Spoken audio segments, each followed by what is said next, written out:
Buenas tardes, les damos a todos los presentes. La Congregación Cristiana de los Testigos de Jehová, Congregación Benito Juárez, les hace una afectuosa bienvenida para nuestras reuniones que tendremos el día de hoy. Los invitamos a pasar a sus lugares para dar inicio a estas reuniones.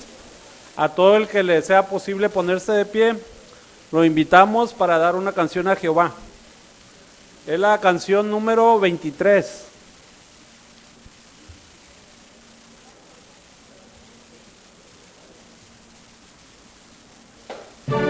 La canción 23 tiene por título Jehová ha empezado su gobierno. Tiene como base Revelación 11:15.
Padre nuestro, Santísimo Jehová, ante tu santa presencia nos dirigimos, Jehová, para darte las gracias por el privilegio de estar aquí en tu casa para adorar tu nombre. Para tarde es una pregunta. ¿Ha llegado la hora del juicio de Babilonia? Prestemos atención a nuestro hermano Eusebio Cobos.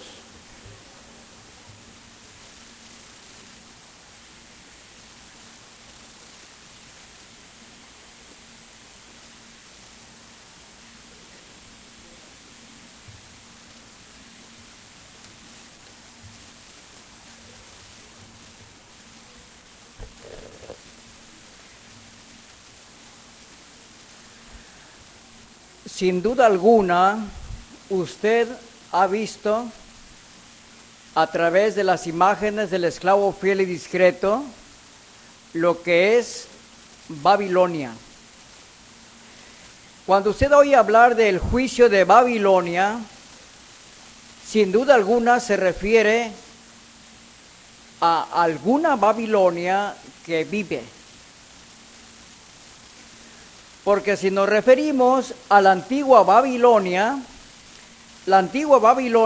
era el imperio mundial de la religión falsa. Esta Babilonia, fundada por el famoso cazador en oposición a Jehová, llegó a tener auge precisamente un poco más allá del 630 antes de la era común, cuando Babilonia poseía todo el poderío militar para poder acabar con los pueblos que lo rodeaban, y empezó a gobernar, empezó a ampliarse, a castigar pueblos circunvecinos, al grado que toda la media luna fértil de aquella época lo dominaba Babilonia. Desde muy cerca de lo que se llama, vamos a pensar ahora, los pueblos del norte, Siria. Sí ubica usted a Babilonia en el mapa, ¿verdad? Babilonia, luego sigue Asiria, y más abajo Siria, y luego los pueblos hasta llegar a Egipto, incluyendo Israel. Y hacia la derecha está Nínive, y más abajo todavía otros pueblos de los llamados pueblos de los chinos, quizás no hasta China, pero muy cerca. De manera que Babilonia llegó a ser un imperio mundial. Ahora bien, si usted analiza lo que era Babilonia, difícilmente se le podía castigar. Aparte de que la ciudad estaba bien amurallada, con una altura de casi 90 metros y una anchura de 30 metros de grosor de sus murallas, tenía otras murallas internas, de manera que era una ciudad difícil de que cayera. Pero vino el tiempo en que esa ciudad cayó, pero ya para entonces, para la época de Jesucristo, después de Cristo, alrededor del año 100, todavía había algunos pueblos que habitaban Babilonia, que por cierto el apóstol Pedro escribe desde una congregación en Babilonia. Pero posteriormente dejó de existir porque se cumplió la profecía de que llegaría a estar en ruinas. Pero Jesucristo, cuando le habla a Juan, le habla de otra Babilonia. Vamos a leer, por favor, Revelación en el capítulo 17, versículos 5, 15 y 18. Veamos, por favor. 17, 5, 15 y 18. La lectura señala: sobre su frente estaba escrito un nombre, un misterio: Babilonia la grande, la madre de las rameras y de las cosas repugnantes de la tierra. Bien, aquí está entonces viva, pero otra Babilonia. Esta se llama Babilonia la grande. El versículo 15. Y me dice: las aguas que viste, donde está sentada la ramera, significan pueblos y muchedumbres y naciones y lenguas. El versículo 18. Y la mujer que viste significa la gran ciudad, que tiene un reino sobre los reyes de la tierra. En estos tres textos, ¿Cómo se le llama a Babilonia? La grande, la madre de las rameras y la ciudad que tiene un reino sobre los reyes de la tierra. Entonces, la pregunta es, ¿qué es Babilonia? ¿Un imperio político? Me refiero a Babilonia la Grande.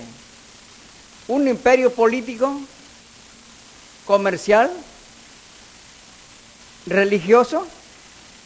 ¿Qué es? Bueno, aquí dice que es un reino que domina a otros reinos y naciones, lo cual entonces, ¿cómo se le llama? Una nación que domina a otras naciones es un imperio, como Estados Unidos que domina a otras naciones. Es un imperio, pero no es político, porque en el capítulo 18, versículos 3 y 23, note lo que dice. 18:3, porque a causa del vino de la cólera de su fornicación, todas las naciones han caído víctima, y los reyes de la tierra cometieron fornicación con ella. Entonces no es un imperio político, porque dice, los reyes de la tierra cometen fornicación con ella. Ahora, el 23, 18, 23. La lectura. La parte B solamente. La parte de abajo. Porque tus comerciantes, viajeros, eran los hombres de primer rango de la tierra, pues por tu práctica espiritista, todas las naciones fueron extraviadas. Entonces, no es un imperio político, y aquí dice que tiene prácticas espiritistas. Sus compañeros políticos y comerciales se lamentan porque cae Babilonia. Miren, vean por favor el versículo 19, desde el 9, vamos viendo unas porciones. 18, 19, perdón, 18, 9, de ahí para adelante. Miren, dice, y los reyes de la tierra que cometieron fornicación con ella y vivieron en lujo desvergonzado, llorarán y se golpearán en desconsuelo por ella cuando miren el humo del incendio de ella. Entonces, no es un imperio político, no es un imperio comercial, porque dice aquí que los reyes lloran, se golpean en desconsuelo, y el 10 dice, mientras se quedan de pie lejos por su temor del tormento de ella, y dicen, qué lástima tú, la gran ciudad, Babilonia, la fuerte ciudad, porque en una sola hora ha llegado tu juicio. El 11, los comerciantes viajeros de la tierra están llorando y lamentándose por ella, porque no hay nadie que compre ya su surtido cabal. Entonces, ¿es un imperio comercial Babilonia? Tampoco, porque dice que lloraban los comerciantes. Imagínense el gran caudal de comercio que se maneja a través de Babilonia. Todos los comerciantes de la tierra lloraban porque Babilonia caía. Pero nos estamos refiriendo a la Babilonia actual. Pues bien, ya entendimos que la Biblia señala que no es imperio político, no es un imperio comercial. Y el versículo 4 de Revelación 17, noten lo que dice. Y la mujer estaba,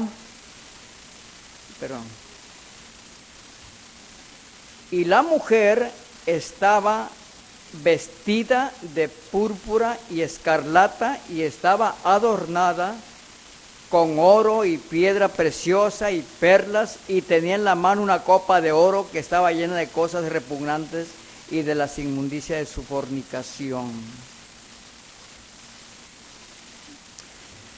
Esta mujer lujosa, esta mujer bien ataviada con todo el oro del mundo, menciona entonces que esta mujer es enemiga de la adoración verdadera, porque dice el versículo 6, y vi que la mujer estaba borracha con la sangre de los santos y con la sangre de los testigos de Jesús. Esta mujer, enemiga de la adoración verdadera, entonces no es otra cosa más que el imperio mundial de la religión falsa. Es muy significativo que se aluda a Babilonia la Grande como una ramera, porque la expresión ramera es tener relación con alguien. Y cuando Israel tenía tratos con otras naciones, se decía que se prostituía, hablando en sentido figurado, ¿verdad? Entonces Babilonia, al tener tratos con los reyes de la tierra, se estaba prostituyendo, y por eso se le llama la madre de las rameras, o era Babilonia una ramera. Por lo tanto, entonces, todos esos factores identifican a Babilonia con un imperio religioso. Pero mi pregunta es esta: ¿por qué a Babilonia la Grande se le da ese nombre? Porque a la Babilonia original, de ahí emanaban todas prácticas religiosas. Por ejemplo, en la antigua Babilonia se originaron doctrinas falsas como, por ejemplo, trinidades, la inmortalidad del alma, el uso de imágenes en la adoración, encantamientos para apaciguar a los espíritus o a los muertos, hablar con los muertos, la gobernación por un sacerdocio poderoso, la magia, la hechicería. Todo eso viene de la Babilonia antigua, la Babilonia literal. Y actualmente, la Babilonia la Grande, que la componen todo el imperio mundial de la religión, por lo tanto, tienen todas estas prácticas espiritistas. Porque cuando hablamos de que Babilonia la Grande es un imperio religioso, no se refiere solamente a las religiones llamadas cristianas, como por ejemplo, vamos a pensar en catolicismo, luteranismo, vamos a pensar en algunas como por ejemplo las religiones cristianas que existen en toda América y otras partes del mundo. Pero también como parte de Babilonia están las religiones orientales, como por ejemplo el brahmismo, hinduismo, el islamismo, taoísmo, el judaísmo, Confucio, los musulmanes. Todas estas forman parte del imperio mundial de la religión falsa. Entonces están englobadas todas. Y todas ellas practican todas esas clases de prácticas que ya se señalaron, como por ejemplo la inmortalidad del alma, la magia, la hechicería y otras cosas más. De manera entonces que Babilonia la Grande, el imperio mundial de la religión falsa, está por llegarle su juicio, por controlar el mundo con tanta adoración falsa. En un momento en Santiago 4:4 señala: adúlteras, ¿no saben que la amistad con el mundo es enemistad con Dios? De manera que Babilonia la Grande es el imperio mundial de religión falsa, que dentro de poco le llegará su juicio. ¿Por qué se dice que Babilonia es culpable de derramamiento de sangre? Bueno, aunque el nombre Babilonia la Grande denota que es equivalente a la Babilonia antigua, de manera que empezó con Nemrod. ¿Qué ha leído usted de Nemrod? Ha leído que era un poderoso cazador en oposición a Jehová. Este hombre que se señala en Génesis, en el capítulo 11, desde los versículos 1 al 4, se señala como un hombre que estaba opuesto a Jehová y cazaba. No solamente cazaba animales para alimento, cazaba también seres humanos. Y por lo tanto se le llamó en oposición a Jehová, cazador en oposición a Jehová. Entonces, este hombre, dice la historia no bíblica, que este hombre se casó con una mujer de nombre Semiramis. Su esposa llegó a tener un hijo, Tamuz. Pero cuando Nemrod fue muerto y fue hecho pedazos, la esposa Semiramis, dice la historia no bíblica, que recogió todos los pedazos de este hombre, los juntó y construyó un monumento de carne, y empezaron a idolatrarlo. De manera que la religión falsa empezó también con Nemrod. Son historias extra bíblicas, ¿verdad? No obstante, la Biblia señala que este hombre erigió una torre y entonces dijo: llegaremos hasta los cielos. Pero Jehová confunde los lenguajes y entonces se esparcen por toda la tierra. Y todos ellos llevaron sus religiones, sus pensamientos religiosos falsos a los confines de la tierra. Con sus nuevos idiomas, llevando la religión falsa. Pero este hombre, como un hombre opositor a Jehová, entonces por eso Babilonia tiene que responder por la culpa de sangre. Posteriormente, en la época de las guerras y las cruzadas, mucha sangre se derramó en nombre de la religión.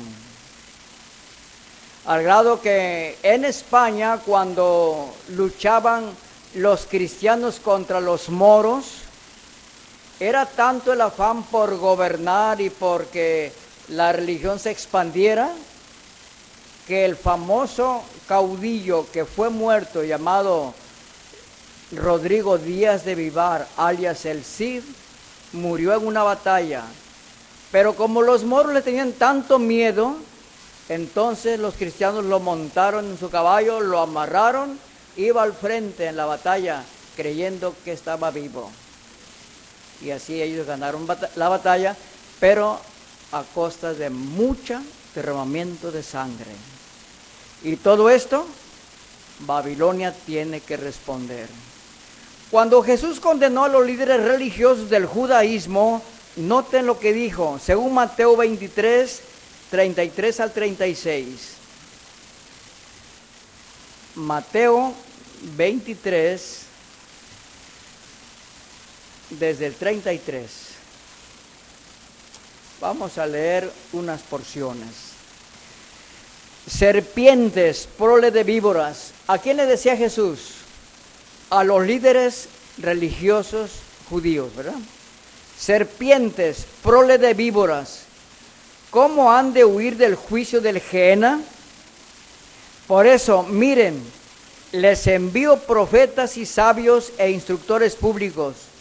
A algunos de ellos ustedes los matarán y fijarán en maderos, y algunos los azotarán en sus sinagogas, y los perseguirán de ciudad en ciudad, para que ustedes venga toda la sangre justa vertida sobre la tierra, desde la sangre del justo Abel hasta la sangre de Zacarías, hijo de Baraquías, a quien ustedes asesinaron entre el santuario y el altar. ¿Qué condenación estaba diciendo Jesús aquí?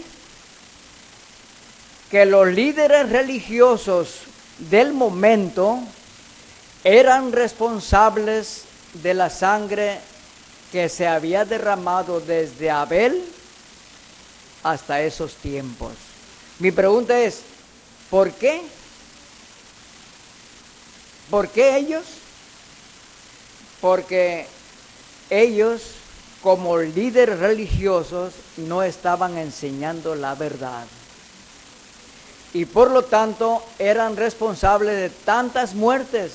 Y si usted analiza la situación, ellos fueron responsables de la muerte hasta del Hijo de Dios.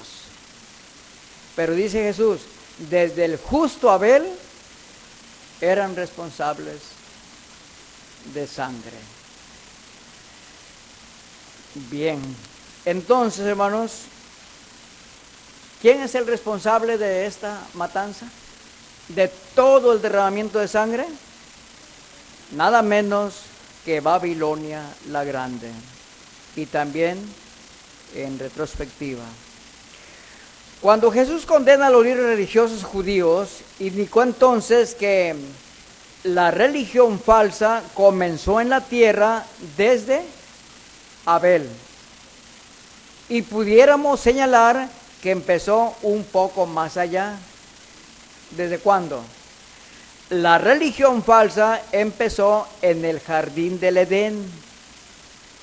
Cuando Eva cayó en el engaño de Satanás de codiciar el fruto prohibido, Eva se convierte en la primer ser humano idólatra, porque le pareció que aquel árbol era lo más agradable para poder comer de él. De manera que al caer en ese engaño, Satanás se convierte en homicida y da inicio al historial derramamiento de sangre de la primera humana idólatra. Y por lo tanto de ahí está Abel y todos los seres humanos que hemos vivido a través de la historia, que estamos viviendo, que estamos expuestos a morir porque se dio inicio a la religión falsa en Edén. De manera que la primer sangre justa que cayó fue la de Abel en manos de Caín, partidario de la religión falsa. De manera que el imperio mundial de religión falsa merece la pena de muerte dictada por Jehová. Veamos, por favor, qué es lo que nosotros debemos de hacer, ya que sabemos que Babilonia le va a llegar su juicio. Vamos a leer, por favor, Revelación 18, versículo 4. ¿Qué debemos hacer para que nosotros no seamos llevados en juicio el que le tiene Jehová dictaminado contra Babilonia? Dice la Biblia, entre comillas, sálganse de ella, pueblo mío, si no quieren participar con ella en sus pecados y si no quieren recibir parte de sus plagas. Por lo tanto, entonces, como Jehová va a exigir cuentas a Babilonia y todos los que estén unidos a Babilonia también recibirán juicio con ella. De manera que directa o indirectamente nosotros también seremos barridos si no nos salimos completamente de Babilonia la Grande. Está tan cerca la destrucción de Babilonia la Grande que por lo tanto la señal que Jesús dio ya se está observando cada día más y más. Hoy hay terrorismo, guerra, gente desplazada en grandes cantidades que se mueven a través del globo terráqueo. Y en últimos años aquí en México es el paso de tanta gente que viene desde China, desde África, yendo a Estados Unidos y de ahí quién sabe para dónde más. Pero a través del mundo hay mucha gente desplazada por bandos criminales, refugiados que no aguantan la vida en sus lugares de origen.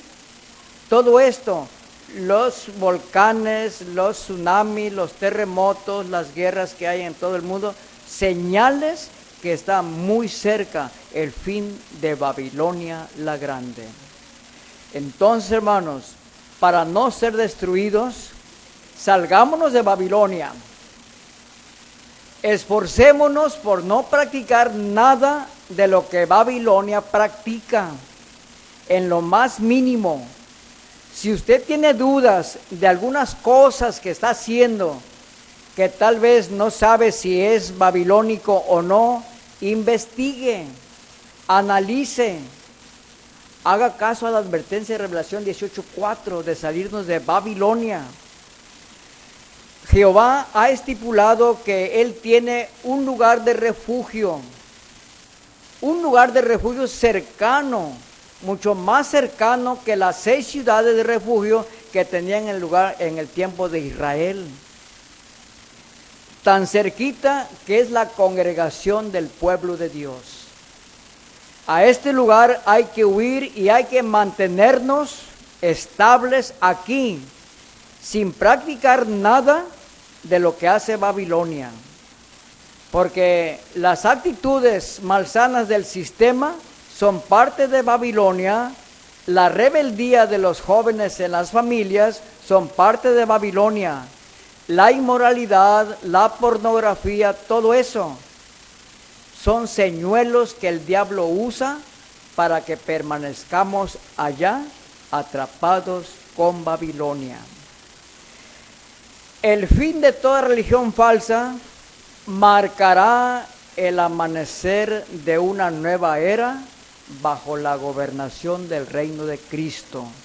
Por lo tanto, inmediatamente después del fin de Babilonia, vendrá Armagedón, porque Jehová ha estipulado que Armagedón será el fin de toda la maldad que supera en la tierra. Primero el juicio contra Babilonia y después el juicio contra toda la maldad, como señala, por ejemplo, Proverbios 2:21, donde dice: Jehová al inicuo lo arrancará de la tierra. Inmediatamente después del Armagedón vendrá entonces el nuevo amanecer, donde los leales podrán disfrutar de una vida bajo la soberanía de Jehová después del juicio de Babilonia.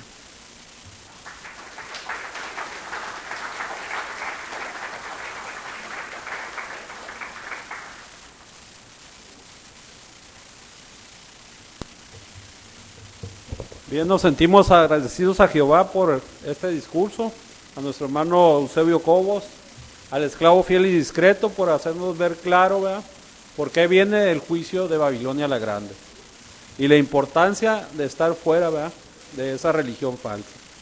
Muy bien, agradecemos su buena atención a este discurso. Ahora vamos a continuar con el estudio de la Atalaya. Este está a cargo de nuestro hermano Fausto Tirado Ballín y como lector tendremos a nuestro hermano José Araiza.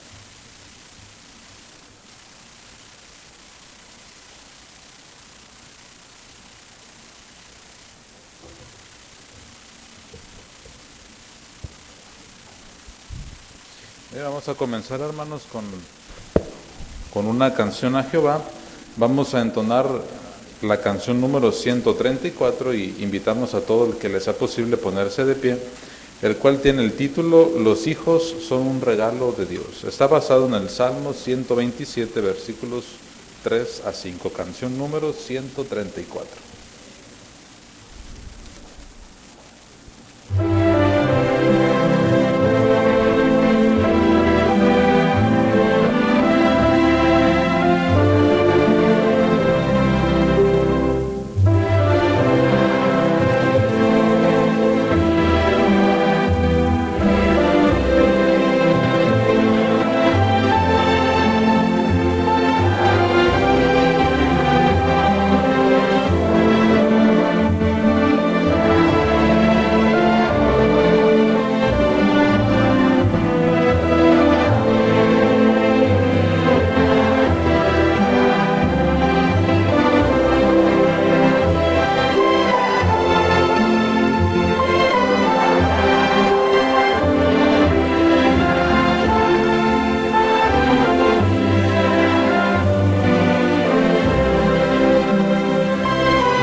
ponernos cómodos para iniciar con el análisis de este artículo, el artículo número 20, que tiene como título y una continuación de lo que hemos estado estudiando: Consolemos a las víctimas de los abusos. Es el cuarto artículo de la serie y está basado en 2 Corintios 1, 3 y 4, que ahí está copiado y menciona: el Dios de todo consuelo nos consuela en toda nuestra tribulación. Como hemos estado viendo, para Jehová el tema de los abusos contra los menores es algo muy delicado, es algo que Jehová lo considera muy grave. En el artículo pasado vimos qué opina Jehová sobre esto y qué medidas toma. Vimos que cuando se habla sobre el abuso no solamente se refiere a las relaciones sexuales, sino también a el toqueteo y otras cosas más, a los menores. Entonces, cuando hablamos de abuso, envolvemos todas estas prácticas que para Jehová es algo detestable.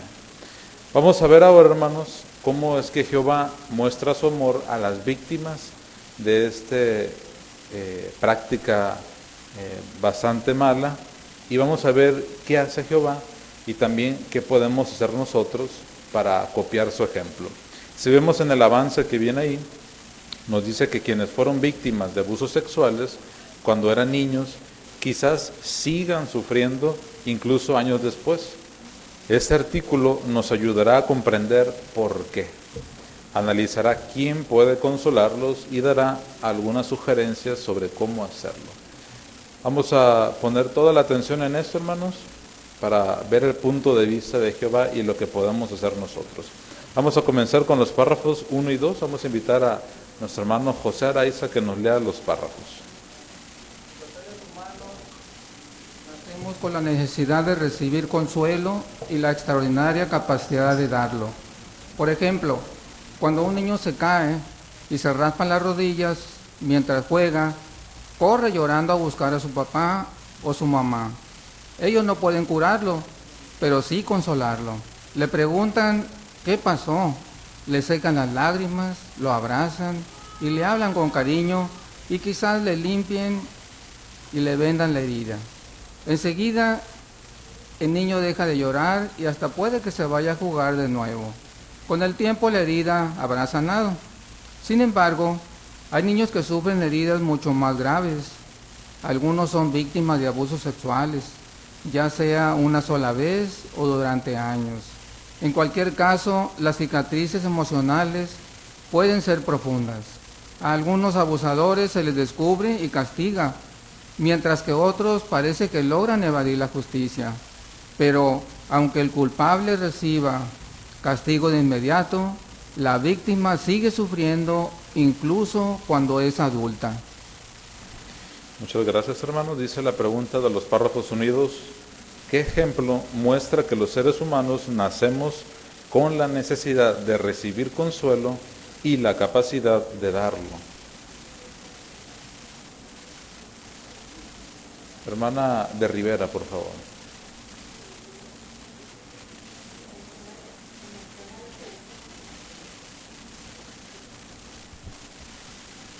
Sí, se menciona el ejemplo de un niño que cuando se cae y se raspa las rodillas mientras juega, él sale corriendo y busca a su papá o a su mamá. Y aunque ellos no pueden curarlo, sí lo pueden consolar. Y ahí es cuando le preguntan qué le pasó, le secan las lágrimas, lo abrazan y hasta le hablan con cariño y quizás te la limpien y le vendan la herida. Y así el niño ya deja de llorar y hasta puede que se vaya a jugar de nuevo. Y con el tiempo esa herida pues habrá sanado. Muy bien. Hermano Fuentes, por favor.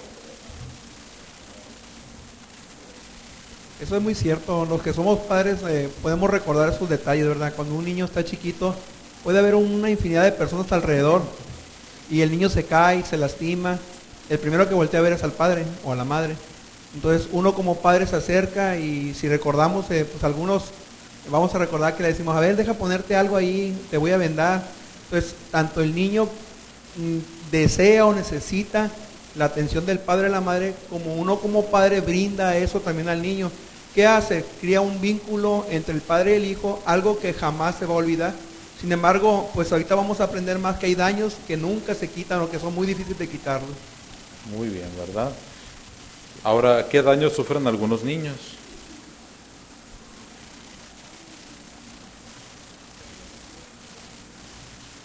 Hermana de Cobos, por favor.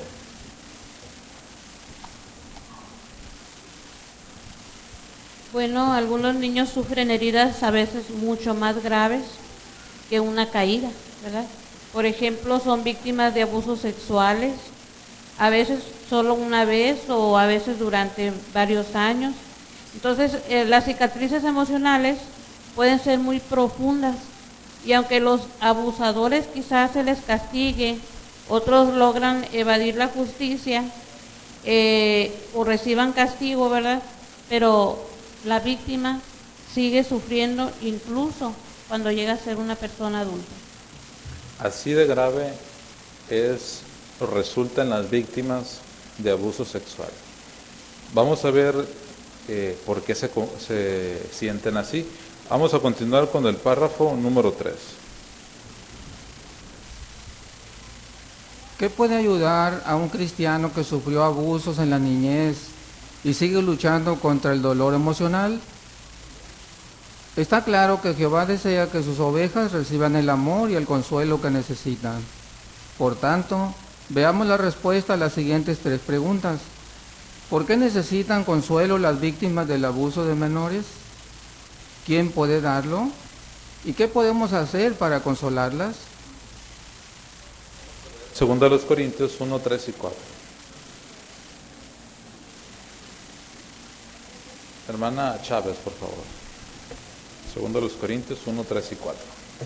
Bendito sea el Dios y Padre de nuestro Señor Jesucristo, el Padre de tiernas misericordias y el Dios de todo consuelo, que nos consuela en toda nuestra tribulación, para que nosotros podamos consolar a los que se hallan en cualquier clase de tribulación, mediante el consuelo con que nosotros mismos estamos siendo consolados por Dios. Muy bien, gracias. Como señala segundo a los Corintios 1, 3 y 4, ¿qué desea Jehová? Abigail, por favor.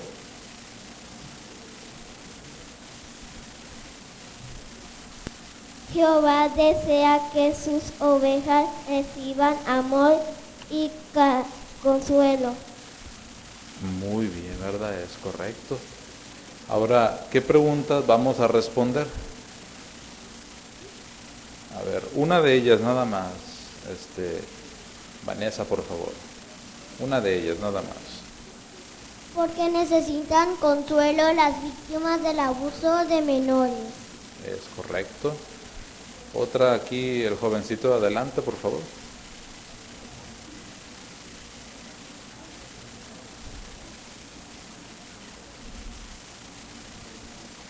¿Quién puede dárselo? Muy bien, gracias. Y nos queda una última más. Emiliano, por favor.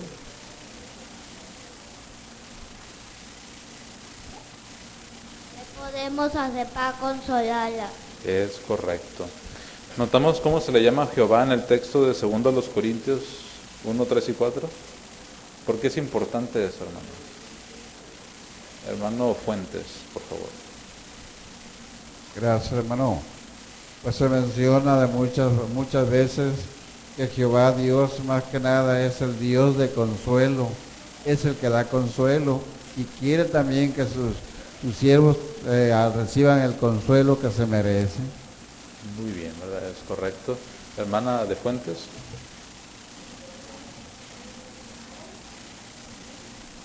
Y es interesante que la nueva versión de la traducción del Nuevo Mundo, ahí el versículo 2 de Corintios 1 al 4, el 4, ahí menciona que Jehová es un Dios que consuela a los que están sufriendo cualquier clase de prueba.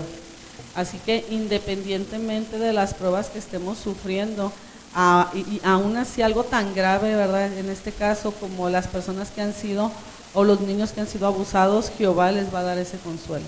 Así es, ¿verdad? Es el Dios del todo consuelo.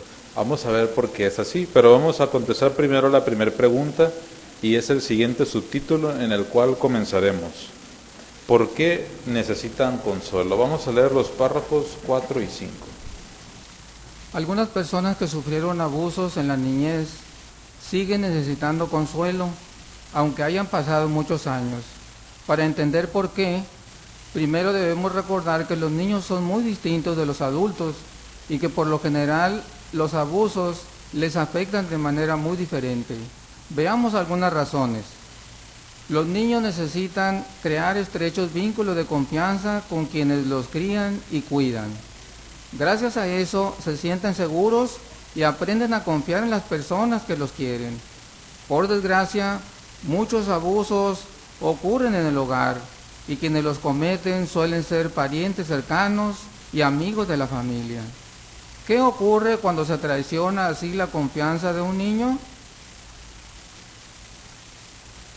Que se le puede hacer difícil confiar en los demás, incluso años más tarde. ¿Por qué es importante recordar que los niños son distintos de los adultos? Hermana de Madero, por favor.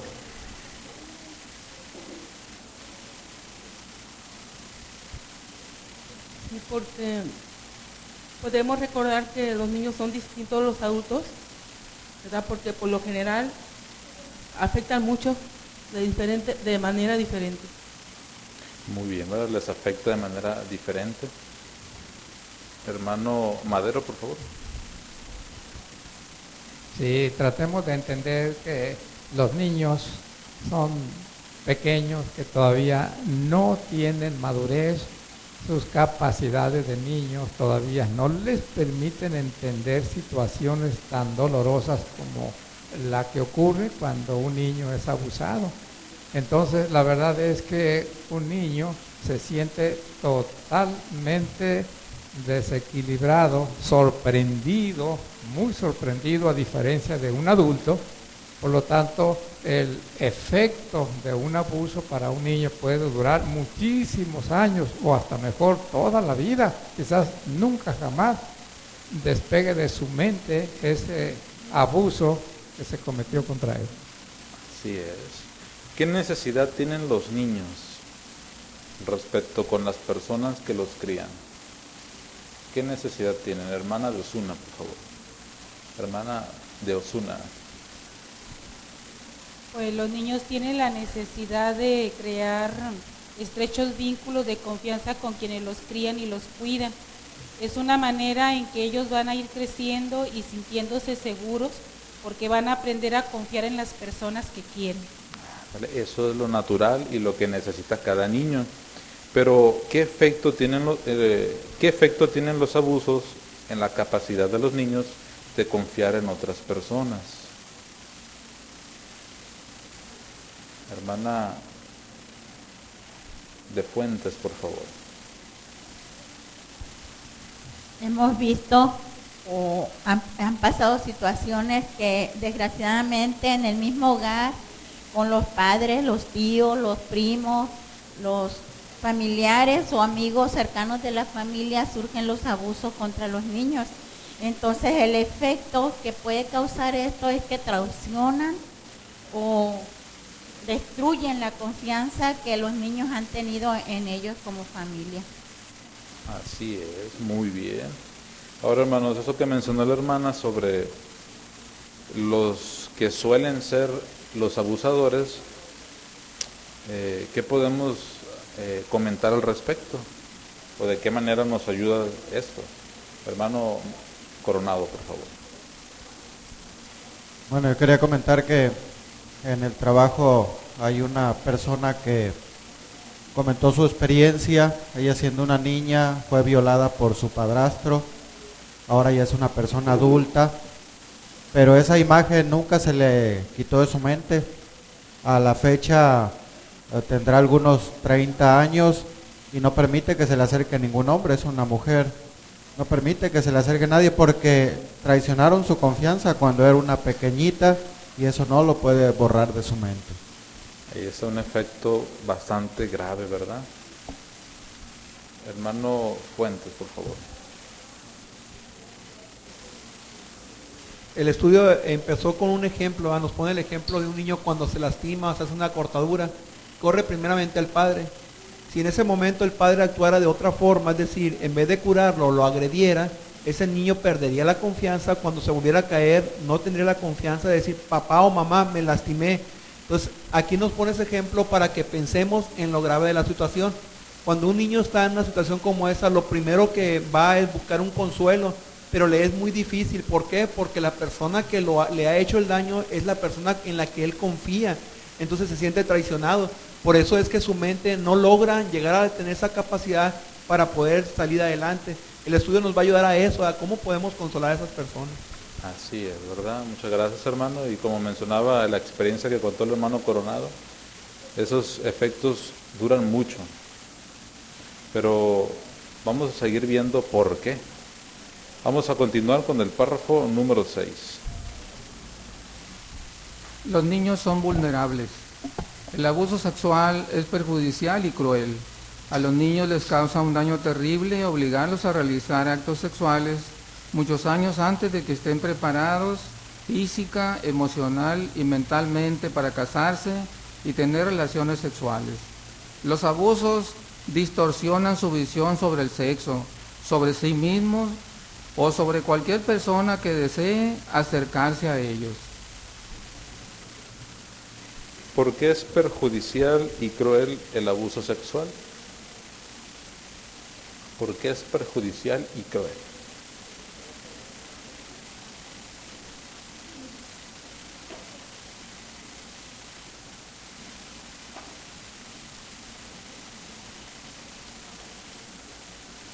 Hermano Pulido, por favor.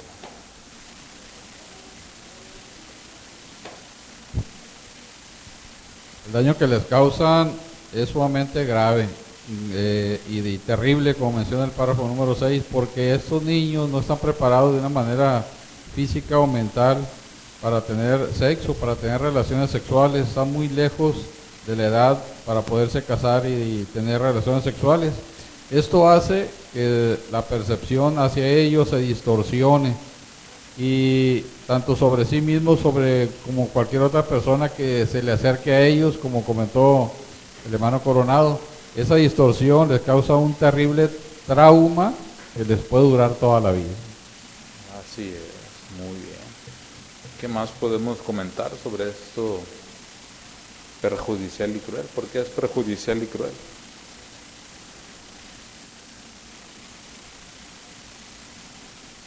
Hermana de Fuentes, por favor.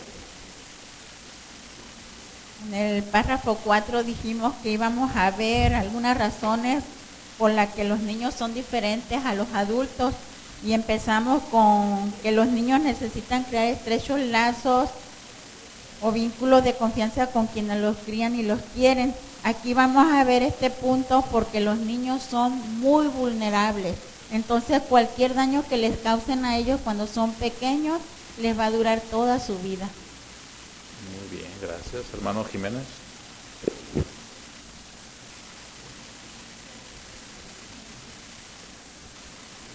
Sí, entonces el daño que se causa al menor es muy grande. No solamente se traiciona su confianza, porque frecuentemente el abusador es alguien en quien él conoce y confía. Y menciona aquí que los abusos distorsionan su visión sobre el sexo. Si este menor no recibe la ayuda adecuada, posiblemente con el tiempo él también se convierta en un abusador. Es posible, ¿verdad? Hermano Madero, por favor. La verdad es que un niño, cuando es abusado una vez, es abusado muchas veces. Eso le causa un trauma tremendo. Es como dice el dicho, durmiendo con el enemigo. El niño no se puede defender. Como dice el encabezado, los niños son vulnerables. Entonces, la situación de un niño, la verdad es cuando es agredido sexualmente, no solamente es terrible, sino cruel, porque no se puede defender. Es un niñito, es un jovencito de escasos años de edad. Entonces, pues se imagina la situación teniendo ahí al enemigo en casa y sin poder denunciarlo, porque generalmente los abusadores se las arreglan para convencer al niño de que pudiera tener mayores problemas en caso de que lo delatara.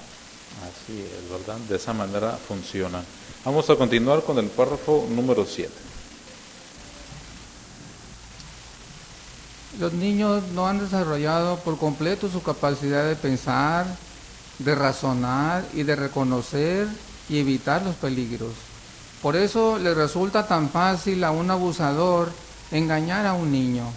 Le dice mentiras que le harán mucho daño, como que él es el culpable de los abusos, que deben mantenerlos en secreto, que nadie le escuchará ni le creerá si habla de lo que ocurre, o que los actos sexuales entre un adulto y un niño son en realidad expresiones sinceras de amor. Como resultado, durante muchos años la víctima no entenderá que todo esto eran mentiras. Puede que el niño crezca pensando que está sucio, que no sirve para nada y que no merece consideración ni cariño. ¿Está fácil a un abusador engañar a un niño? Hermana Aguilar, por favor. Los niños no han desarrollado por completo su capacidad de pensar, de razonar y de reconocer y de evitar los peligros. Por eso les resulta tan fácil a un abusador engañar a un niño. Muy bien, gracias. ¿Y cómo podría hacerlo? ¿Cómo se las ingenia el abusador? Hermano Eduardo, por favor. Pues le puede decir mentiras, ¿verdad? Que le van a hacer mucho daño, como que él es el culpable de sus abusos, que debe mantenerlos en secreto, que nadie le va a hacer caso, no le va a creer, y que los actos sexuales en realidad son una expresión sincera de amor, pero pues esto todo es mentira. Es correcto, es una gran mentira. ¿Y cómo hace sentir al niño? Incluso ya ha crecido. Hermana Tirado, por favor.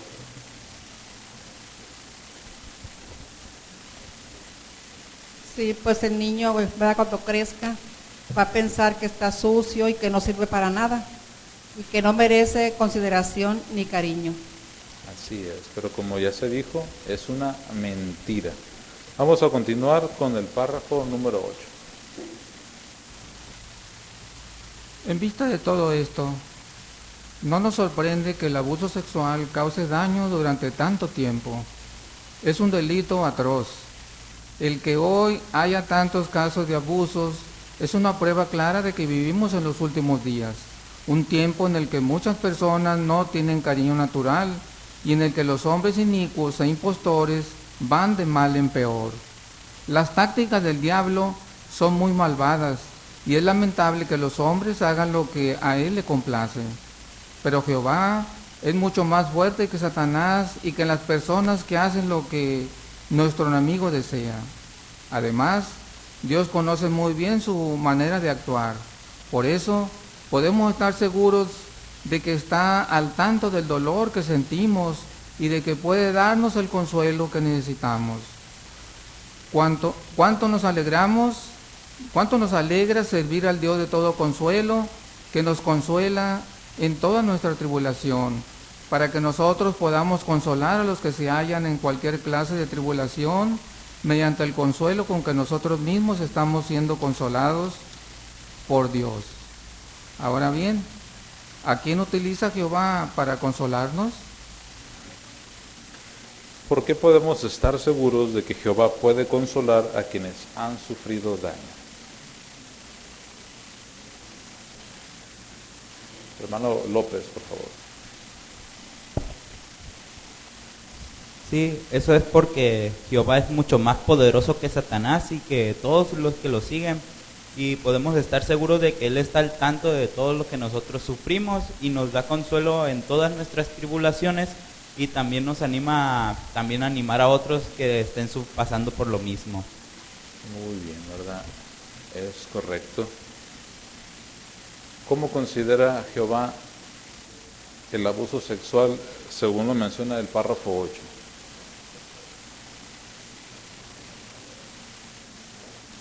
¿Cómo lo menciona? Hermana Tirado, por favor. Como un delito atroz. Delito atroz. Lo recalcamos porque realmente para Jehová sí es algo bastante mal. Pero como vimos el estudio pasado, ¿verdad? Jehová es misericordioso y quiere que todos cambiemos. También hay que tomar eso en cuenta. Pero ¿quién puede dar consuelo? Vamos a continuar con el siguiente subtítulo. ¿Quién puede dar consuelo? Vamos a leer el párrafo número 9. Es posible que tengan una necesidad especial de consuelo las personas cuyos padres no hicieron nada para protegerlas de los abusos, o las que sufrieron abusos de quienes eran cercanos a ellas.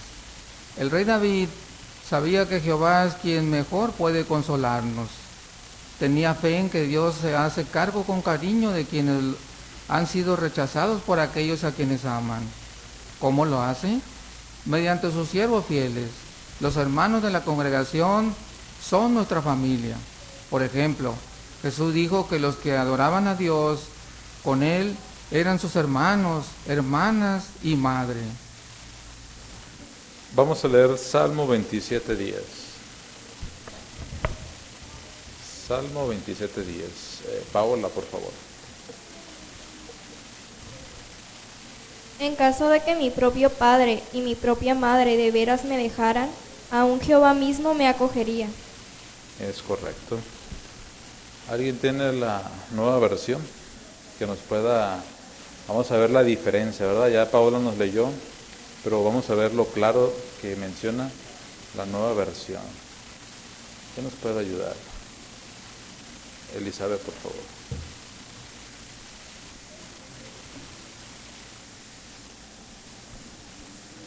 Hasta si mi padre y mi madre me abandonaran, Jehová se haría cargo de mí. Un poquito más claro, ¿verdad? Ese texto. Dice la pregunta, de acuerdo con lo que escribió el rey David en el Salmo 27:10, ¿qué hará Jehová por aquellos a los que abandona su propia familia?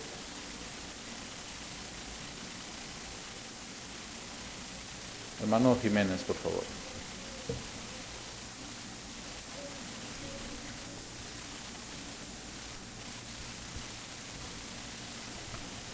Mediante el uso mediante sus siervos fieles, los hermanos de la congregación son nuestra familia. Por ejemplo, Jesús dijo que los que adoraban a Dios con él eran sus hermanos y hermanas y madres. Muy bien, gracias. Hermano Gerardo. Sí, entonces las palabras de David fueron muy claras, ¿verdad? A pesar de que incluso sus propios padres lo podían abandonar, olvidarse de él, dice que Jehová nunca se iba a olvidar, se iba a hacer cargo de él. Entonces, de igual manera, Jehová se hace cargo con cariño de quienes han sido rechazados, por aquellos a quienes aman. ¿Cómo? Como ya mencionó el hermano, mediante los hermanos de la congregación. Muy bien. Hermano Jiménez, por favor. La manera en que está planteada la pregunta está muy interesante, porque se pregunta qué hará Jehová por aquellos a los que abandona su propia familia. Y a veces sucede que el menor que ha sido traicionado y abusado, a veces se lo cuenta a alguien de la familia, quizás a sus padres, algún abuelo, y no le creen. O si le creen, lo señalan a él como culpable. Entonces ahora el menor dice, ¿a quién acudo? Bueno, pues aquí está la respuesta. Jehová puede dar ayuda a ese menor mediante la congregación. Es correcto, ¿verdad? Se siente abandonado el joven y Jehová Dice, se hace cargo de él mediante la congregación. Vamos a continuar con el párrafo número 10. Veamos un ejemplo de esto en la congregación. El apóstol Pablo fue un anciano trabajador y fiel que daba un buen ejemplo. Dios incluso lo inspiró para que dijera a los cristianos que lo imitaran a él tal como él imitaba a Cristo. En cierta ocasión describió así su labor de anciano.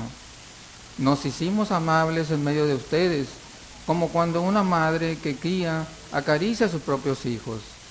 Los leales ancianos de la actualidad también hablan con ternura y cariño cuando utilizan la Biblia para consolar a los que sufren.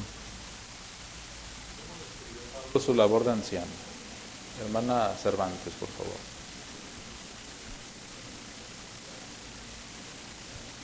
Pablo describió su labor de anciano como cuando una madre que cría acaricia a sus propios hijos. Hoy en día los ancianos actualmente hablan con ternura y cariño cuando utilizan la Biblia para dar consuelo a los que están sufriendo. Muy bien, ¿verdad? Hermano Fuentes.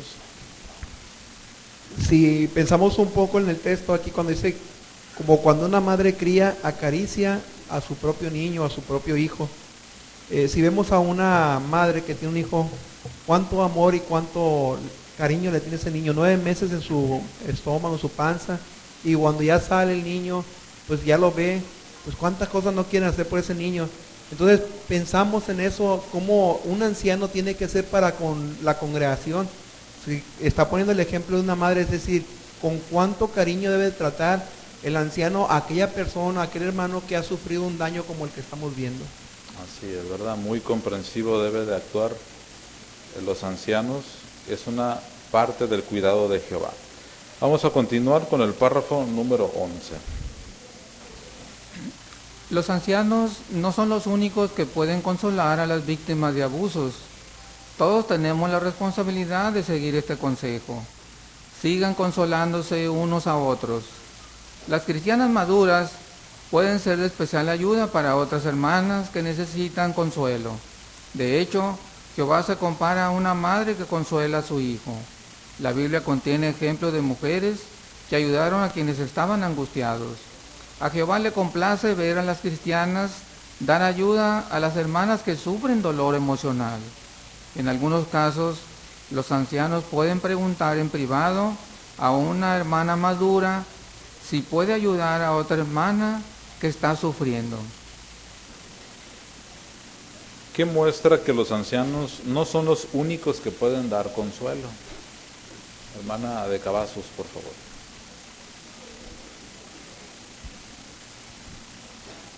Sí, no son los ancianos los únicos. Todos en la congregación podemos y tenemos la responsabilidad de seguir este consejo de 1 Tesalonicenses 4:18, donde dice, sigan consolándose unos a otros.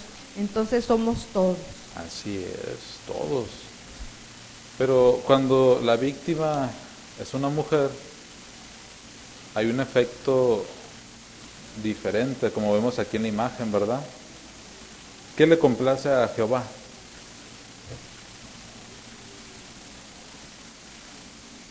¿Qué le complace a Jehová? Hermana de Pulido, por favor.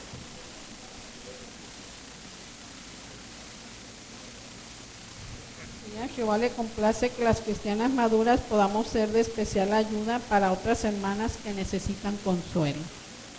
Por eso, en ocasiones, ¿qué pueden hacer los ancianos? Hermano Tirado, por favor. Sí, pues pueden pensar en alguna hermana de experiencia, una hermana madura, que pudiera dispensar ayuda a una hermana más joven. Es correcto. Por lo tanto, si alguna de las hermanas se les llegara a hablar para ayudar a otra, ¿cómo debe de ver este trabajo? No es fácil, ¿verdad? Pero ¿cómo deberíamos de ver este trabajo, hermana de Fuentes? Pues en el caso de la hermana que la van a abordar, ¿verdad? La hermana madura, pues lo debe de ver como un privilegio, ¿verdad? Y por un privilegio porque una persona ha podido por fin confiar en alguien. Así que no debe defraudar ese privilegio platicándole lo que esta persona le diga a otras personas y principalmente antes de darle un consuelo en especial, prepararse, ¿verdad? Para darle el consuelo que en realidad ella necesita. Es correcto, porque es práctico, hermanos, el hacer esto. O es mejor que la hermana le diga, no, pues mejor que los ancianos hablen con ella. Porque es mejor o práctico eso y hasta cierto punto amoroso. Hermano Osuna, por favor. Bueno, posiblemente la hermana madura conozca a esta hermana más joven. Posiblemente ella sabe cómo abordarla, tiene su confianza. Puede platicar con ella, solamente ella la escucha. La hermana joven, si ha sufrido algún ataque sexual o otra cosa, ella abre su corazón y la hermana solamente la escucha y de vez en cuando le palmea la espalda para que se sienta tranquila, que realmente ella comprende lo que le está pasando. Es una hermana que tiene la Biblia ahí, alguna publicación que le enseña a mi hermana que realmente Jehová se interesa en ella, que realmente quiere ayudarla de alguna manera. Así es, ¿verdad? Muchas gracias. Y es que se abre más, ¿verdad? Con una hermana que ya conoce y de confianza. Pero vamos a ver cómo todos podemos hacer para dar consuelo. Vamos al siguiente subtítulo. ¿Qué podemos hacer para dar consuelo? Párrafo número 12. Por supuesto, cuando ayudamos a un hermano, tenemos cuidado de no preguntar sobre asuntos de los que prefieren no hablar. Entonces, ¿qué podemos hacer por los que necesitan y desean recibir consuelo? Veamos 5 sugerencias basadas en la Biblia. ¿Qué cuidado debemos tener al ayudar a un hermano? Hermana Liliana, por favor. Sí, cuando ayudemos a un hermano debemos tener mucho cuidado de no preguntar sobre asuntos de los que él no quiera hablar. Muy importante tener eso presente, ¿verdad? No insistir en que nos cuente lo que él no quiere. Vamos a continuar con el párrafo número 13. Demos ayuda práctica. Cuando el profeta Elías tuvo que salir huyendo porque su vida corría peligro, se desanimó tanto que deseó morir. Entonces Jehová envió un ángel poderoso para que lo animara. Este le dio al profeta comida caliente y él le dijo que comiera. Este relato nos enseña una importante lección. En ocasiones, un sencillo gesto bondadoso puede ayudar mucho a un hermano que sufre. Darle una comida, un pequeño regalo o una nota sincera le asegurará que lo queremos y nos interesamos por él. Podemos hacer este tipo de cosas si nos sentimos incómodos hablando de asuntos muy personales o dolorosos. Vamos a leer Primera de Reyes 19, 5 al 8. Vamos a invitar a nuestra hermana Delizarra en la sala B que nos lea los versículos 5 y 6 y la hermana Itzel Cobos que nos lea los versículos 7 y 8. El sonido en la sala B, por favor. Por fin se acostó y se quedó dormido debajo de la retama. Pero mire, ahora estaba tocándolo un ángel. Entonces éste le dijo, levántate, come. Cuando él miró, pues, allí junto a su cabeza estaba una torta redonda sobre piedras calentadas y una jarra de agua. Y él se puso a comer y beber, después de lo cual volvió a acostarse. Más tarde, el ángel de Jehová volvió por segunda vez y lo tocó y dijo, levántate, come, porque el viaje es demasiado para ti. Por lo tanto, él se levantó y comió y bebió, y siguió yendo por el poder de aquel alimento durante 40 días y 40 noches hasta la montaña del Dios verdadero, Horeb. Según Primera de Reyes 19, 5 a 8, ¿qué hizo el ángel de Jehová por Elías? ¿Qué hizo el ángel de Jehová por Elías? Hermano Josué, por favor. Cuando el profeta Elías estaba huyendo porque su vida corría peligro, se desanimó tanto que deseó morir. Así que Jehová le envió un ángel poderoso para que lo animara, y éste le dio al profeta comida caliente y le dijo que la comiera. Le dio comida, ¿verdad? Ahora, viendo lo que hizo el ángel, ¿cómo podemos copiar su ejemplo? Hermano Coronado.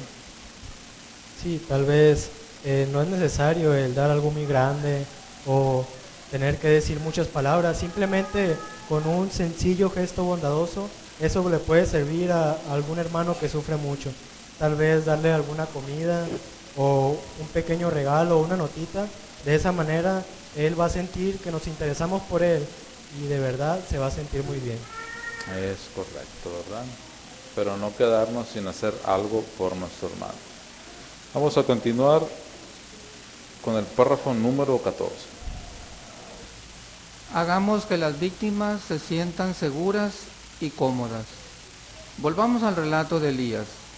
Jehová le dio fuerza de manera milagrosa para que recorriera el largo camino que había hasta el monte Horeb, donde siglos antes había hecho un pacto con su pueblo. En aquel remoto lugar, Elías posiblemente se sintió a salvo, por fin lejos del alcance de los que deseaban matarlo. ¿Qué otra lección aprendemos? Que si deseamos ayudar a las víctimas de los abusos, primero debemos hacer que se sientan seguras. Por ejemplo, los ancianos deben tener en cuenta que las personas reaccionan de manera distinta. Una hermana quizás se sienta más cómoda y segura tomando una taza de té o cualquier otra cosa en un ambiente relajado en su casa, mientras que otra tal vez prefiera hablar en una sala del salón del reino. ¿Qué otra lección aprendemos del relato de Elías?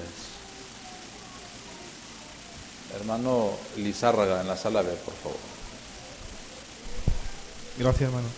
Sí, que si deseamos ayudar a las víctimas de los abusos, debemos hacer que se sientan seguras. Por ejemplo, los ancianos deben tener en cuenta que las personas reaccionan de manera distinta. Y viene de una hermana, dice que una hermana quizás se sienta más cómoda y segura tomando una taza de té en cualquier otra cosa, en un ambiente relajado como en su casa. Muy bien, es correcto. En el caso de Elías, peligraba su vida. ¿Qué era lo que buscaba él? ¿Qué era lo que lo iba a tranquilizar?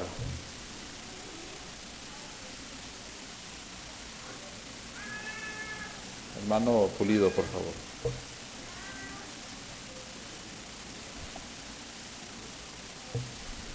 Elías se sentía perseguido porque querían matarlo, ¿verdad? Jehová Dios menciona el relato que le dio las suficientes fuerzas para que él se fuera a un lugar muy alejado, que recorriera un largo camino hacia el monte Horeb, porque en aquel lugar, lejos de las personas que lo querían matar, él se iba a sentir tranquilo, a salvo, lejos del alcance de aquellas personas. Eso le daba tranquilidad y en aquel tiempo, en aquel momento, se pudo abrir de corazón a Jehová. Así es, ¿verdad? Y hay que mostrarle la seguridad que necesitamos. Ahora, si un anciano quiere hablar con un hermano que ha sufrido daño emocional y lo invita quizá a un alimento, pero él no quiere, ¿cuál debe de ser nuestra reacción, hermano? En el caso de un anciano, ¿cuál debe de ser la reacción? Hermano Jiménez.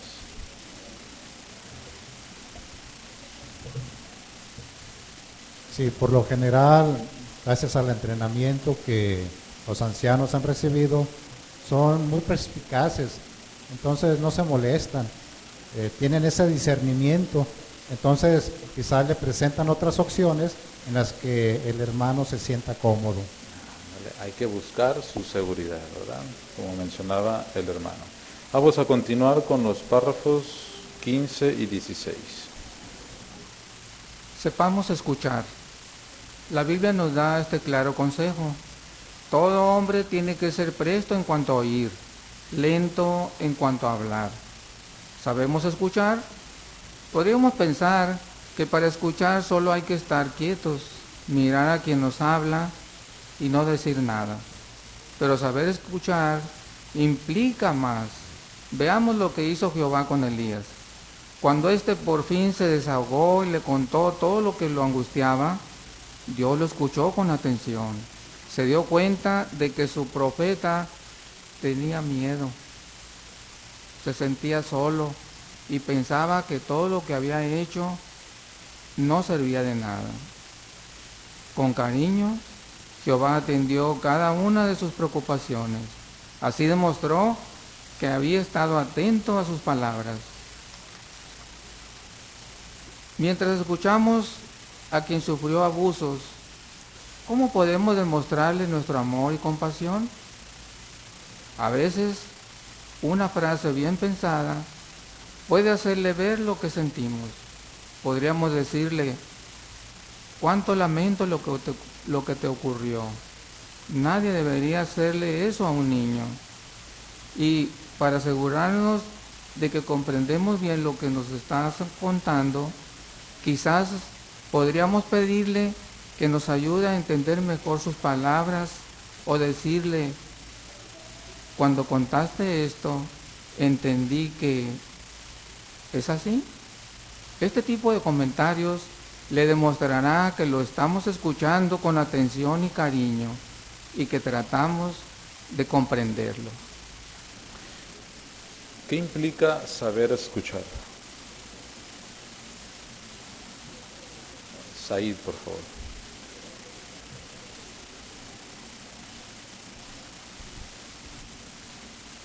Hay dos cosas, oír y escuchar. Oír es que estés quieto y no hagas nada. Escuchar es prestar atención y comprender lo que la persona te está diciendo y después hablar. Muy bien. ¿Cómo nos dio el ejemplo Jehová en este campo?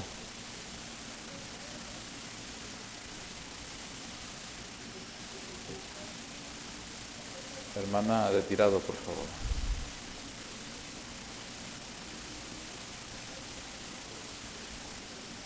Pues Jehová nos dio el ejemplo en su forma en cómo trató a Elías.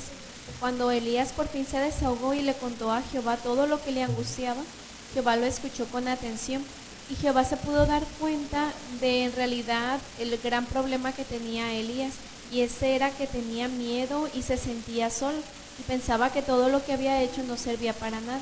Cuando Jehová comprendió esto, entonces con cariño atendió cada una de sus preocupaciones y así demostró que había estado atento a sus palabras.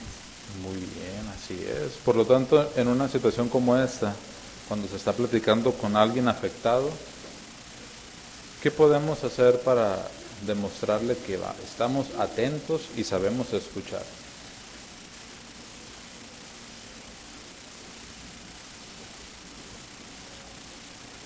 Hermano Osuna, por favor. Bueno, a veces pudiera ser una frase bien pensada que pueda hacerle ver lo que sentimos y hasta le pudiéramos decir cuánto lo lamento y lo que ocurrió. Entonces, eso pudiera animarla y realmente sentirse más segura esta persona. Verle muy bien. Hermana Fuentes.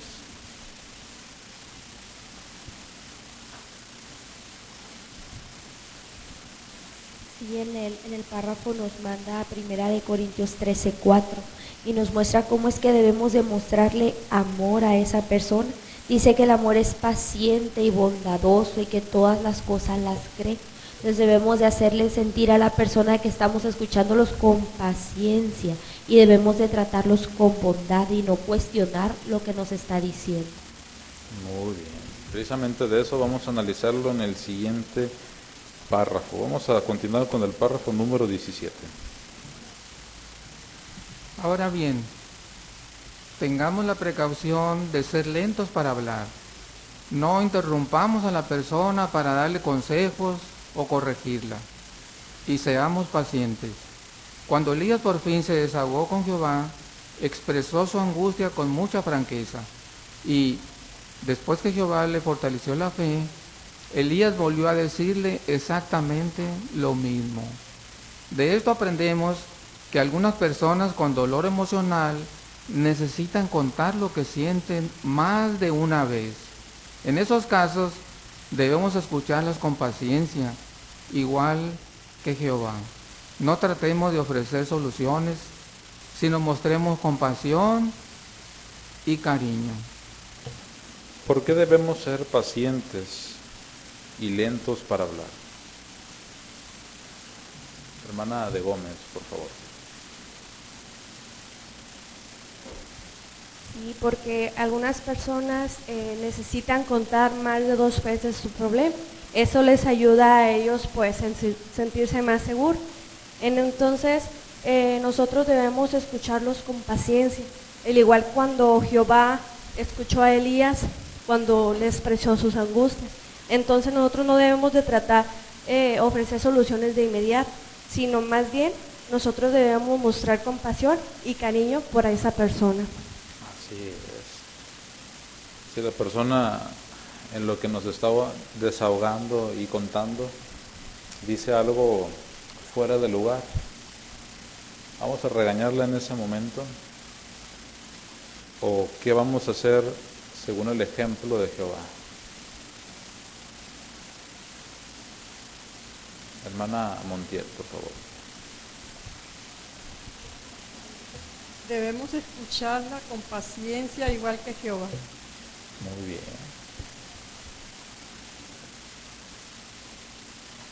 Hermana de Rivera, por favor. Y entonces no debemos interrumpirla para darles consejo o corregirla, sino debe ser paciente la persona. Así es. Y si nos cuenta la historia por tercera vez, vamos a ser pacientes cada vez más. Muy bien, vamos a continuar con el párrafo número 18.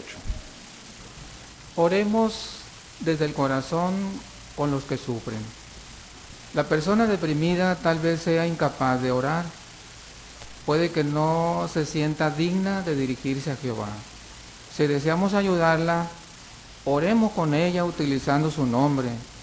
Digámosle a Jehová lo mucho que la queremos, tanto nosotros como la congregación, y roguémosle que calme el dolor de su valiosa ovejita.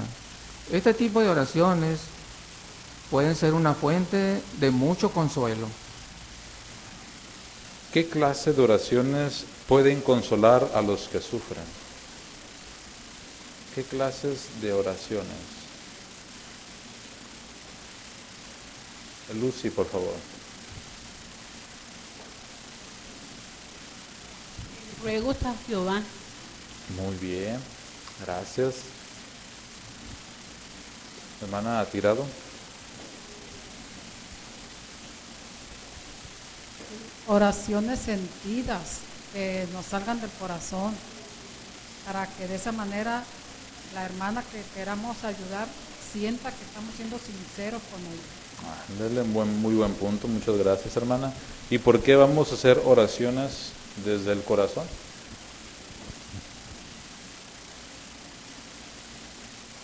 Hermano Gerardo, por favor.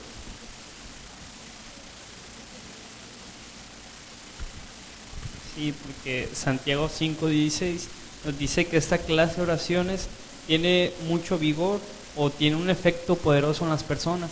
Entonces, si oramos con esas personas, puede ser que de esa manera ellas encuentren consuelo y se calmen. Muy bien. Y es importante que cuando estemos con ellas orando, ¿qué podemos asegurarnos de incluir en esas oraciones para que tenga este efecto? Hermano González, por favor. Daniel González. Digámosle a Jehová lo mucho que la queremos, tanto como nosotros, como la congregación, y roguémosle que calme el dolor de su valiosa ovejita.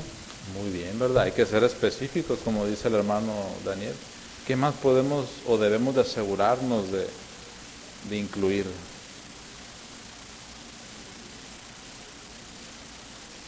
Hermana de Rosas, por favor. También debemos de orar con esa persona utilizando su nombre. Muy bien, son pequeños detalles, pero que tienen un buen efecto. Vamos a continuar con el párrafo número 19. Escojamos palabras que sanen y consuelen. Pensemos antes de hablar. Las palabras irreflexivas hieren, pero las amables curan las heridas. Así pues, pidámosle a Jehová que nos ayude a encontrar palabras cariñosas que tranquilicen y sanen a quien se siente herido. Recordemos que las palabras con mayor poder son las que se encuentran en la Biblia, pues provienen de Jehová. ¿Qué nos ayudará a prepararnos para consolar a otra persona? Hermana de Tirado, por favor. Sí, debemos de pedirle a Jehová que nos ayude a encontrar palabras cariñosas que tranquilicen y sanen a quienes se sienten heridos. Muy bien, vamos a recalcar aquí lo que nos menciona la pregunta. ¿Por qué nos dice aquí que es una ayuda para prepararnos? ¿Qué nos deja ver esto? Que es una ayuda para prepararnos. Hermana de Fuentes, por favor.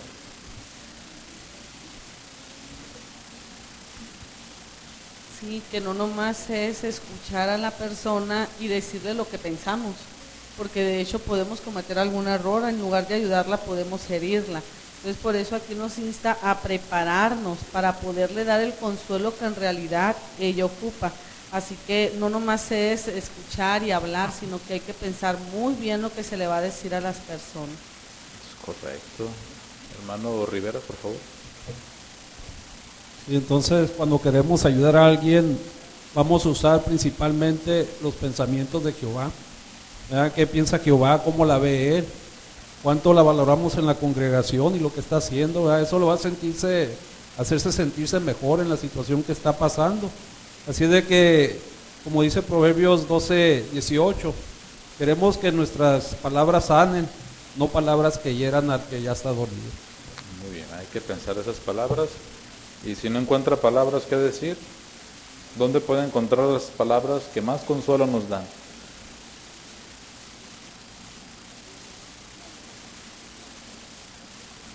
A ver, aquí la jovencita, por favor, adelante.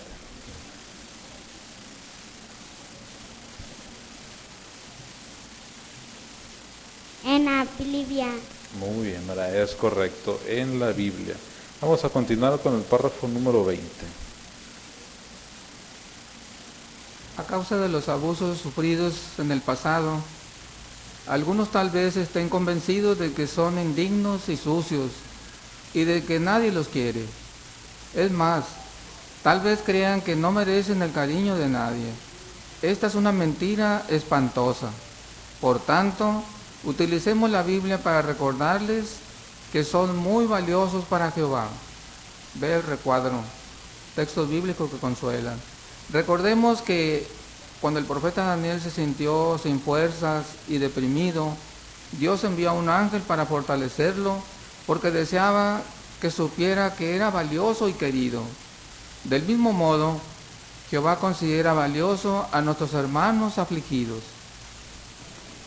A causa de las malas experiencias sufridas, ¿de qué pueden estar convencidas algunas víctimas?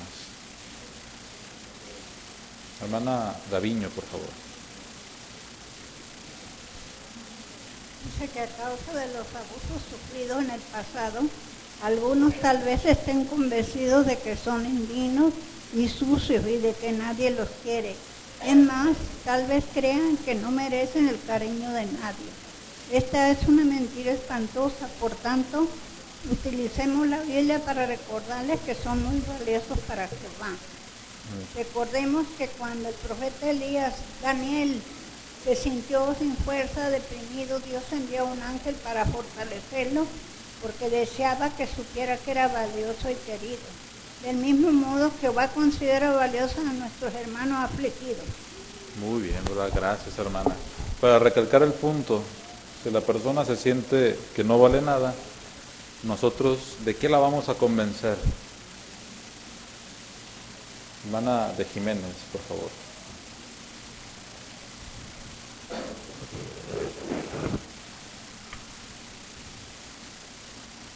Por lo tanto, utilicemos la Biblia para recordarles que son muy valiosos para Jehová. Así es, ¿verdad? Y no nomás para Jehová, también para nosotros. Vamos a demostrárselo. Y si no conocemos algunos textos que nos puedan ayudar, ahí viene un recuadro que dice textos bíblicos que consuelan. Se pueden aplicar para diversas situaciones, no nada más abuso sexual, pero los que están aquí están muy bien escogidos. Podemos darle un buen uso. Vamos a continuar con el último párrafo, el número 21. Cuando consolamos a otras personas, les recordamos que Jehová es un Dios de amor y nunca debemos olvidar que también es un Dios de justicia. Ningún abuso queda oculto a sus ojos. Él lo ve todo y se asegurará de dar su merecido a los abusadores que no se arrepientan. Mientras tanto, hagamos todo lo que esté en nuestra mano para mostrar amor a las víctimas de abusos. Cuánto nos consuela saber que Jehová sanará para siempre las heridas de los que han sido maltratados por Satanás y su mundo. Dentro de poco, estas dolorosas experiencias no se recordarán ni vendrán al corazón. Hermano Areiza, muchas gracias por su excelente lectura. Le agradecemos todos los presentes. Vamos a hacer la pregunta, dice, ¿qué les espera a los abusadores que no se arrepientan?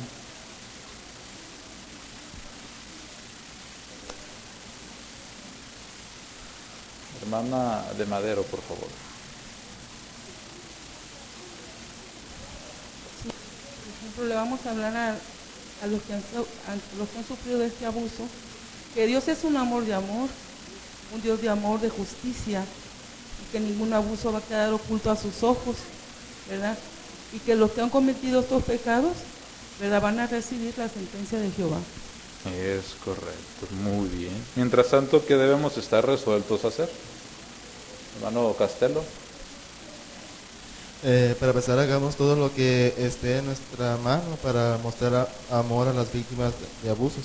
Cuanto nos consuela saber que Jehová sanará para siempre las heridas de los que han sido maltratados por Satanás y su mundo. Así es, ¿verdad? El trabajo de nosotros es consolar y tratar con amor a quienes han sufrido daño emocional o de este tipo. Vamos a hacer las preguntas que vienen al final en el recuadro. ¿Qué respuesta daría? Ya tenemos estas últimas oportunidades para comentar. ¿Por qué es posible que las víctimas del abuso de menores sigan necesitando consuelo, incluso años después? Hermana López, por favor.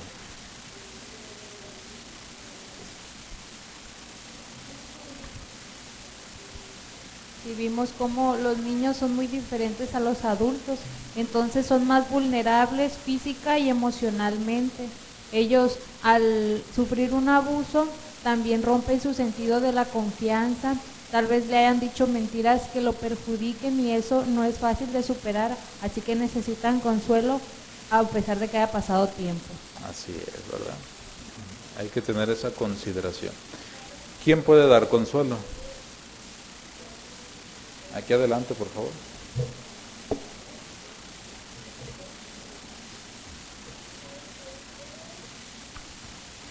En lo que es el pueblo de Jehová están los ancianos en primer lugar, pero también están los hermanos maduros.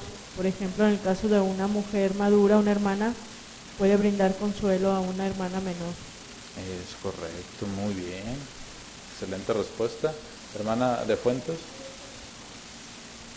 En primera instancia o en primer lugar está Jehová que nos consuela, es el Dios de todo consuelo, como dice el libro de Corintios. Y luego siguen los ancianos y luego los hermanos de la congregación. Así es, ¿verdad? Muchas gracias. ¿Qué podemos hacer para consolar a las víctimas de abusos? Hermana Raquel, por favor.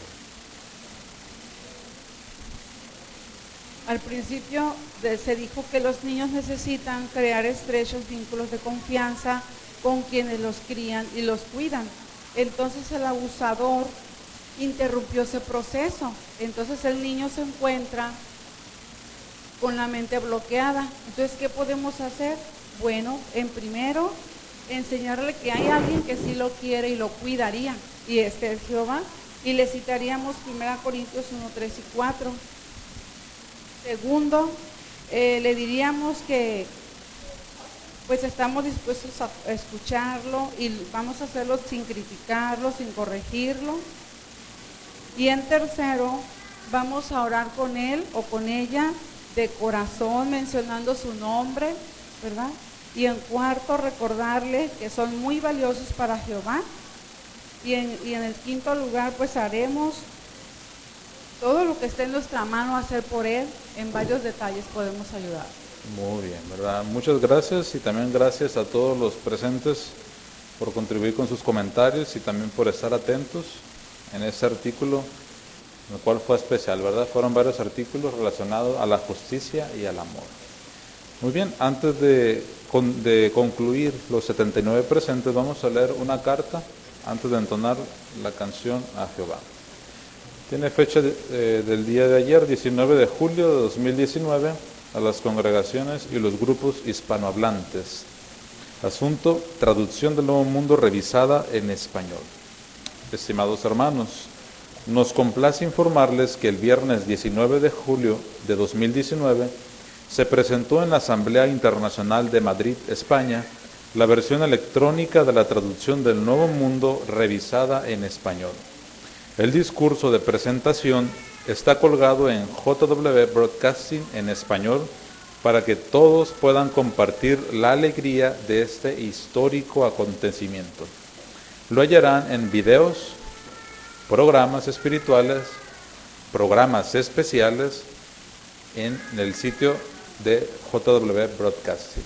Para acceder a la traducción del Nuevo Mundo revisada en español, vayan a www.jw.org/ES de español, ES-NWT.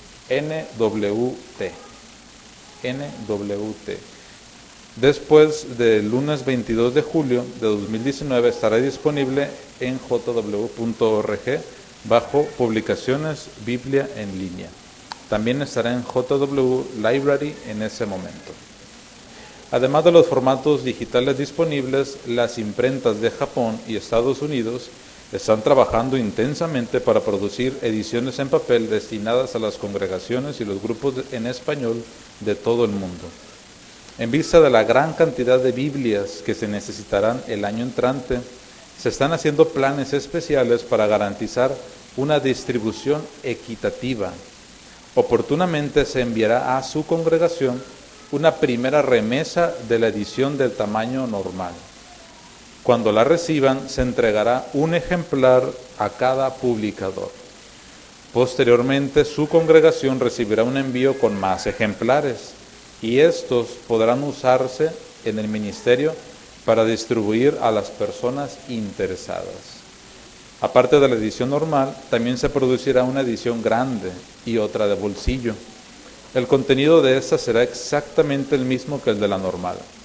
Quienes deseen ejemplares de dichas ediciones deben informárselo al siervo de publicaciones. A medida que esté disponible la edición de bolsillo, se podrá ofrecer en el ministerio a las personas interesadas. Se mantendrá una pequeña cantidad de esas Biblias en el Salón del Reino para este fin. El cuerpo gobernante ha elegido con gran cuidado los materiales empleados en la fabricación de esta nueva Biblia de lujo, para que podamos conservar su apariencia digna.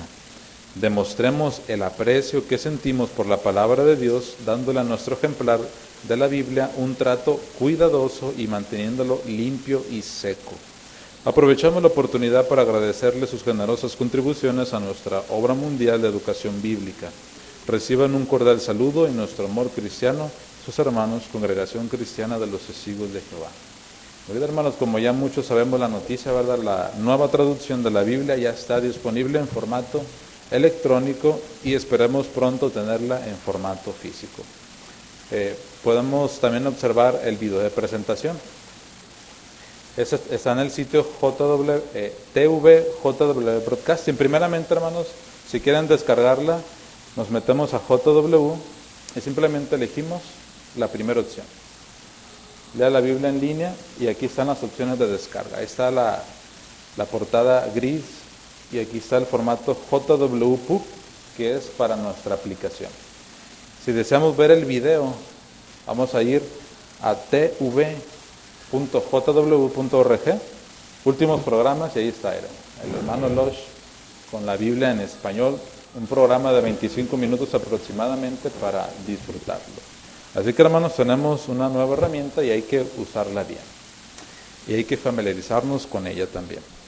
Muy bien, vamos a concluir de una manera gozosa a Jehová entonando la canción número 109. La canción 109 tiene como título Amémonos de todo corazón. Está basado en 1 de Pedro 1:22 y al final nuestro hermano Coronado nos estará haciendo la oración.